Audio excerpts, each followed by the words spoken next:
the Florida State Seminoles are going to be trotting out transfer portal all-stars, baby. And it's probably starting at the quarterback position as we're watching Mackenzie Milton.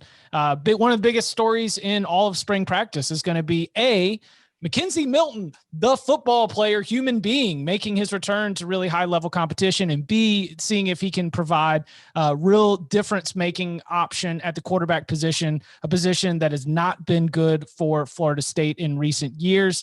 Even though when we start to look elsewhere on Florida State's roster, there's a handful, maybe even half dozen other important transfers. We talked about Florida State a lot as we wrapped up the winners and losers of the transfer portal and how Mike Norvell is using that as a way to really address some issues. Now, there's also a little bit of a growing buzz, and Bud, correct me if I'm wrong, kind of around the tide turning maybe on the 2022 cycle.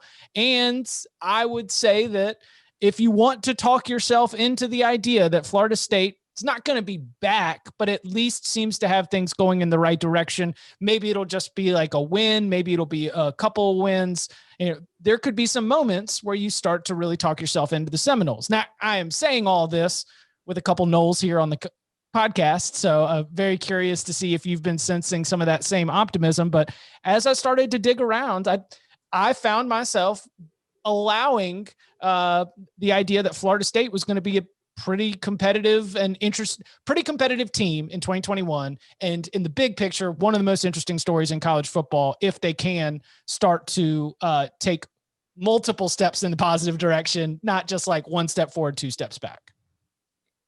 So I guess to start with the recruiting thing, yeah, they definitely have momentum on the trail. They've done a nice job scouting. They got some early commits from some really good players. They got extremely lucky in that the guy who is the best non-quarterback recruit in the entire country, Travis Hunter, who is pretty clearly like the best receiver and the best DB recruit in the whole nation, grew up a huge Florida State fan. His grandma loves Florida State. He's from Palm Beach. He's like, I don't care if they win one game, I'm going to Florida State. And he's probably their best recruiter too. It's just not that often that you get a guy who is like that personable and that talented, who grew up a mega fan of your school. I mean, Derwin James is probably the last dude I could think of.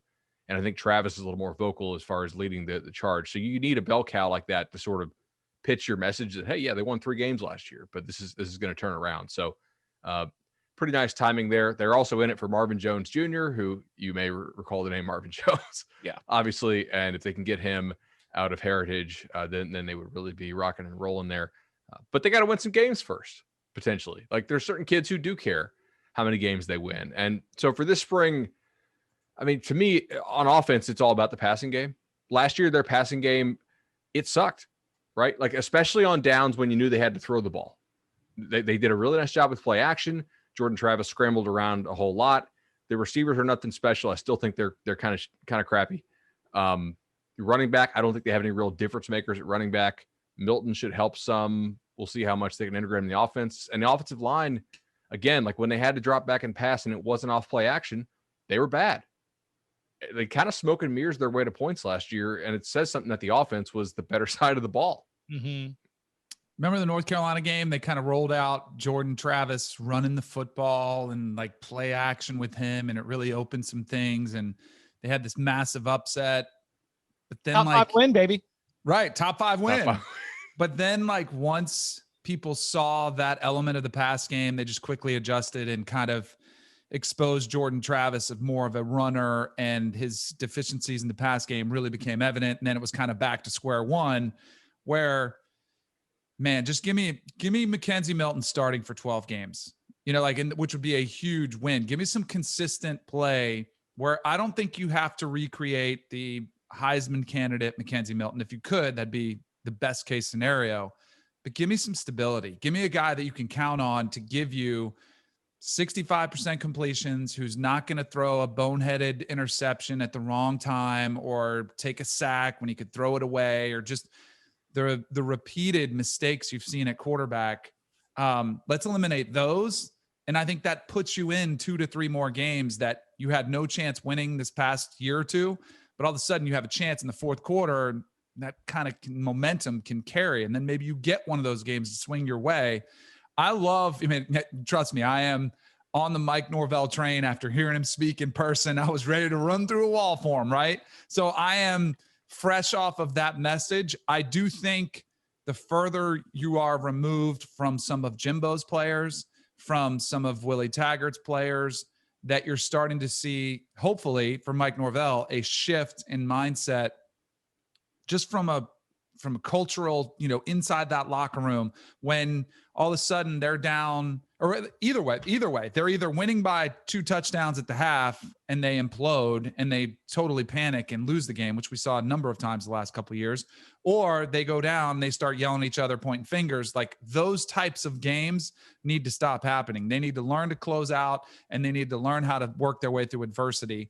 But I do think, like, Mike Norvell is preaching those types of things. I think bringing in a veteran at quarterback, bringing in a lot of veterans who have been through ups and downs of college football, have been in games where they've been down and they've come back. And I think that type of experience and that type of leadership, which is what you get when you go through the transfer portal, could be really valuable. Now, the question is, like, what is a good season? Because I get asked this all the time, like, hey, what should you expect this year? You start off with Notre Dame, like, at home, in a year when everyone's going to be, yes, Mackenzie Milton's our guy.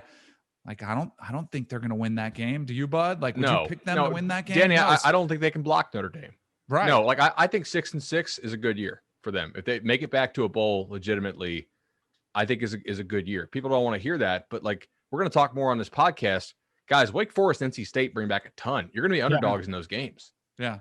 Like, it's not going to be easy. Yeah, that's like, and then, like, how do you get that like the mentality in the locker room? How do you keep encouraging? How do you gain momentum off of 6-6? It's a tough job to do. If you get a 6-6, you can say that you doubled your win total. Yeah. I think that's a key thing. I think that the mindset of this team is something that's worth keeping an eye on, and I think it's really important. And obviously, Milton McKenzie is going to be important, and that's kind of the headline. But for me, if I'm watching Florida State this spring, the thing I'm probably focusing on more than anything is the line play on both the offensive and defensive side, because the offensive line struggles have been well documented for the last few years. It has not been good. But even last year, like Bud, you were talking about, that defensive front was not very good. They finished in tackles for loss per game. They finished 14th of the 15 teams in the ACC last year, when we were including Notre Dame. There just wasn't a lot of disruption and pressure from that front seven, which made it more difficult for the defense as a whole. So I feel like it's going to be really hard for Florida State, even with McKenzie and a bunch of other transfers at other places. It's going to be difficult for them to take a significant step forward if we don't see significant improvement on both sides of the offensive and defensive lines going forward. So for me this spring, I think that should be an area of focus for them. And if I'm watching to try to figure out what it's going to be, that would be an area of focus, because it's like you mentioned, like the record for this year, like 6-6 would be good. And that Notre Dame game is not the only tough game on the schedule. This is a team that is going on the road for North Carolina, Clemson, and Florida. None of those are at home. It's a brutal schedule in 2021. And North Carolina. Hey, yeah, right. Mac Brown's never beaten Florida State. Never beaten his alma mater. I will say, I do think that there is room for significant improvement. And normally you wouldn't say that, like, hey, getting guys who are competent, accomplished SEC players off rosters whose coaches got fired, right? It would be a big deal. But the thing is, a return to competency on defense for a defense that was 85th in Connolly's defensive rating last year, if you can get to like 45th, that's a huge jump. Mm-hmm. I think that's actually doable, right? Like that's their path to a bowl game, maybe a bowl game plus another win or two. Like that's how they get there, is with Mackenzie Milton on offense. Having seen what they worked with last year, and that they were able to score points a lot more than I thought they could, I'm pretty bought in on what Mike Norvell can do offensively. I think he's a very good schemer. He finds ways to get points on the board. Defensively, they didn't look very well coordinated last year. They didn't play together. They didn't get a lot of pressure up front, like you said. And they went out and they got, they take five transfers on defense who were SEC starters. They're not studs, but I think probably at least 4 of those dudes are going to start. And that should help them get back to like an average defense, I think.